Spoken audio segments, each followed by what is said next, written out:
So just 3 or 4 days ago now, the Marvel Rivals closed beta ended after running for around 2 weeks, and for those who haven't played or even seen Marvel Rivals, this game is essentially Star Wars Hunters, but in the Marvel universe. It is pretty much the exact same type of hero shooter, albeit with obviously some slight differences. Today, I wanted to kind of discuss some of the differences between the two games, seeing as they are obviously so similar, and talk about some of the stuff that Rivals did better than Hunters, which I'd then sort of love to see Hunters implement in the future to make this game even better. Now, quickly before we do get into it, I just wanted to give you guys a heads up on two separate things. Firstly, I'm hoping to start a top 5 plays series for Star Wars Hunters in the future. There is a submission link to submit your clips down in the description of all of my videos. So if you guys get any awesome clips in Star Wars Hunters, be sure to start submitting them so we can get that series started moving forward. And then secondly, obviously Star Wars Outlaws is coming out later this month as well. So I did want to give you guys a heads up that for the next probably 6 to 8 weeks, the content on this channel will be making a switch over to Star Wars Outlaws content exclusively. There will pretty much be no Hunters content until Season 3. So I do apologize for that. I know that's something a lot of you guys may not want to hear, but don't worry, I won't be going anywhere as soon as Outlaws is sort of done. In terms of I've finished the game and made all the content that I want to make, I will be coming straight back to Star Wars Hunters during Season 3 and for the foreseeable future. So I just wanted to give you guys a heads up about that, but with that being said, let's get stuck right into the video.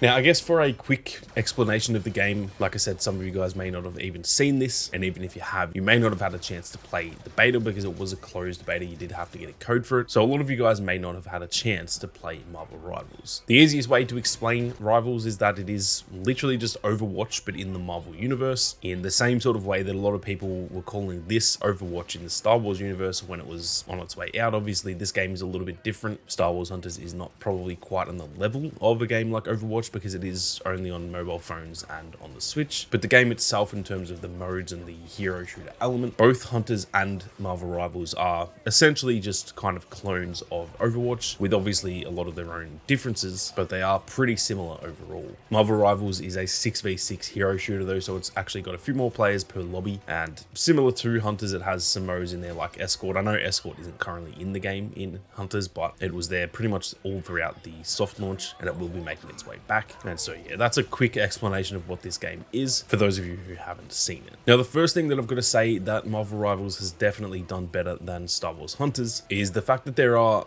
a fair few more characters in Rivals already. And keep in mind, like I said, it's just the beta. This isn't the actual full launch of the game. I don't believe it's launching until early next year. And already in the beta, it has a fair amount more, potentially even like close to double the amount of playable characters than Star Wars Hunters has. So that's one thing I noticed straight away. It feels like there is a good at least 20 to maybe 25 options. And the other cool thing about it too is that these characters are obviously actual Marvel characters. So there is actually Spider-Man, there's Venom, there's the likes of Thor, Iron Man, all these types of characters. Currently, there is no one in the game like a Captain America, for example, but that's the type of character that they're going to bring out after the actual launch. And obviously, it's pretty damn awesome that, you know, during their seasons, when they get a new update, they're going to be getting the additions of like a Captain America compared to in Star Wars Hunters, where it is still cool getting characters that we get, but they're obviously not real characters within the Star Wars universe, or at least not before this game anyway. Obviously, they are canon, so technically they are now real within the Star Wars universe, but you guys know what I mean. We're not getting Darth Vader added to the game, whereas in Marvel Rivals, that is actually the case. They're getting the actual characters from the movies and the comics and stuff like that. I will also say that with their characters, it feels like even though they still only have 3 classes, they have pretty much the same sort of classes as Hunters, where there's like the tank characters, there are the, I guess, damage focused characters,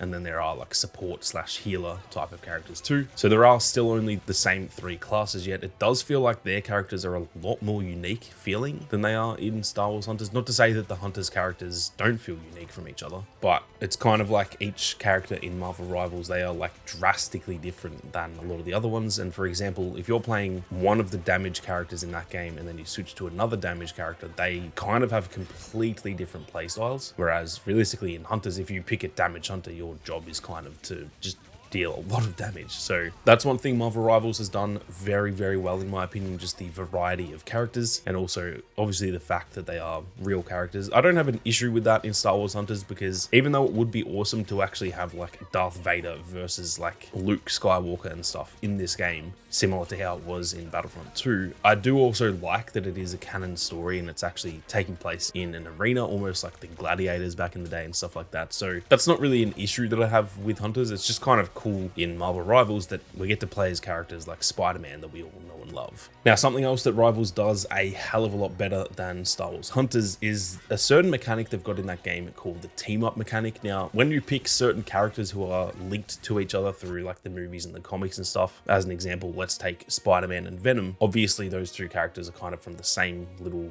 universe. And so if you have a player on your team who is Spider-Man and you then pick Venom, both of you get these team up abilities which kind of alter your actual abilities, and they just give them slight enhancement as well as make them even sometimes look and feel a little bit different. And it kind of has you thinking a little bit more when you pick a character, because like I said, you might be going for a tank and you might be just about to pick Hulk, but then you see there is a Spider-Man on your team, so then you actually pick Venom because that might help your team and that specific player even more. So that's a really cool mechanic, and that's something that is actually very different even between Rivals and a game like Overwatch, where it is like a genuinely unique mechanic that I've not really seen in any other shooter like this. And I think that would be cool to somehow see that implemented into Star Wars Hunters between a lot of the characters who do have little backstories with each other and stuff like that. Now, before we go any further, if you guys are new to the channel and you are interested in more Star Wars Hunters content, be sure to hit that subscribe button and turn on those notifications. There is plenty more content on the way, and like I said, there is plenty of Star Wars Outlaws content on the way too, so make sure you don't miss out. Now, one of the biggest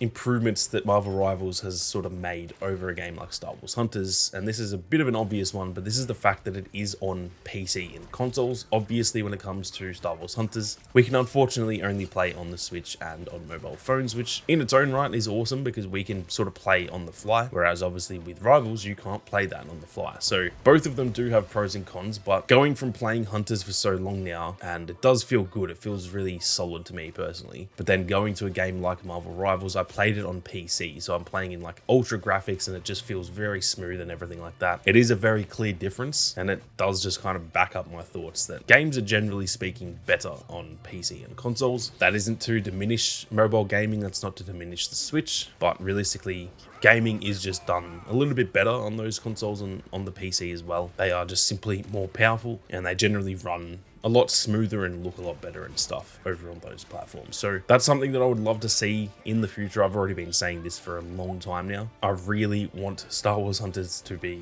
pretty much ported over to console and PC. I think it would be perfect on those platforms. It already feels good enough in terms of the controls and stuff like that when you're playing with a controller. I think they could give it a bit of a graphic enhancement as well, so it could probably look a lot better on those consoles. And so yeah, that's something I would love to see in the future. Whether we get that, I'm not too sure. It's maybe wishful thinking, but I also think it's not out of the realms of possibility. Now, something else they do a lot better is that the game length is a fair bit longer when it comes to Marvel Rivals. Obviously in Star Wars Hunters, there's often games that are literally like 2 to 3 minutes long, and even like the longest game, if you have like a super competitive match and it goes down to the wire, even then games usually last about 4 to 5 minutes. And although sometimes that's a good thing, it's fun to just be able to get in like 3 games in 15 minutes and then just jump off and go do something else. Sometimes that can be a good thing, but for me personally, I enjoy playing games where you're in a match and you're kind of in there for like 10, 15, sometimes even 20 plus minutes. I'm a big Battlefield player, so in Battlefield, you can often have games that go for